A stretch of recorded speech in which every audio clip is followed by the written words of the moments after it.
So in this project, we have a series of sequences where we will be ranking how fast each sequence grows relative to the other.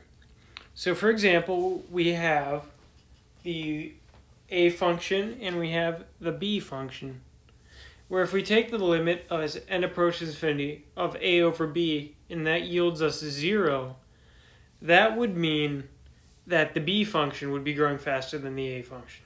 So in this first example, we have the limit as n approaches infinity of the natural log of n over n to the p. So at very large values for n to the 1/2 can substitute for the natural log of n because they would both look relatively the same. So using a p substitution, we can take n to the 1/2 over n to the p, which yields us 1 to the n over p to the 1/2. So dividing that new fraction from our original limit, that would yield us with the result of the limit as n approaches infinity of the natural log of n over the square root of n, which would give us 0. So that would have to infer that n to the p would grow faster than the natural log of n. So in our second example, we have the limit as n approaches infinity of n to the p over n to the p natural log of n. So the n to the p's would cancel, and that would just give us the limit as n approaches infinity of 1 over the natural log of n, which would be 0. Meaning that n to the p times the natural log of n would grow faster than n to the p. So in our third example, we have the n to the p natural log of n over n to the p plus s. So n to the p's would cancel again, and that would leave us the limit as n approaches infinity of the natural log of n over n to the s. Using the same substitution that we did in the first example, we can substitute n to the 1/2 for the natural log of n. So that would leave us with 1 over n to the s minus 1/2. Dividing that from our original limit, that would leave us with the limit as n approaches infinity of the natural log of n over the square root of n, which would give us 0. Meaning n to the p plus s grows faster than n to the p natural log of n.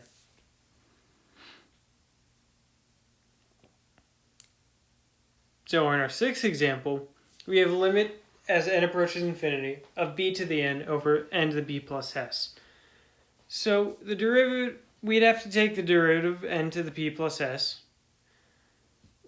and that would yield us n to the p plus s minus 1 over p plus s. So the limit as n approaches infinity of b to the n times p plus s, with all that jazz, that would eventually simplify down to give us limit as n approaches infinity of b to the n p plus s over n to the p plus s minus 1 over n times p plus s. So simplifying that down even further, that would give us the limit as n approaches infinity of b to the n p plus s squared times n over n to the p plus s minus 1. So in the top terms, that would be n times b to the nth times p plus s squared, which would be a constant.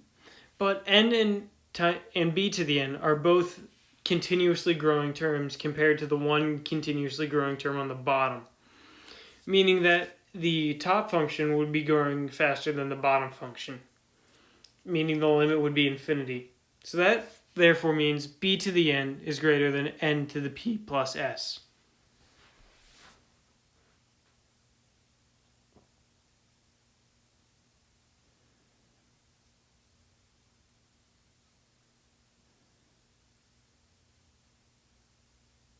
So in our seventh example, we have the limit of n approaches infinity of b to the n over n factorial.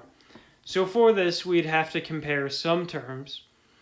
So that would give us limit of n as n approaches infinity of b to the nx over nx times 1 times nx minus 2 times nx minus 3. That'd be 0. Same thing for example number 8. We take the limit as n approaches infinity of n factorial over n to the nth. Limit as n approaches infinity would give us n to the x times n to the x minus 1 times n to the x minus 2 times n to the x minus 3 over n to the x to n to the x. The bottom term would be growing much faster than the top term due to it being continuously raised to a higher power, meaning that n to the nth would be a faster growing function than n factorial.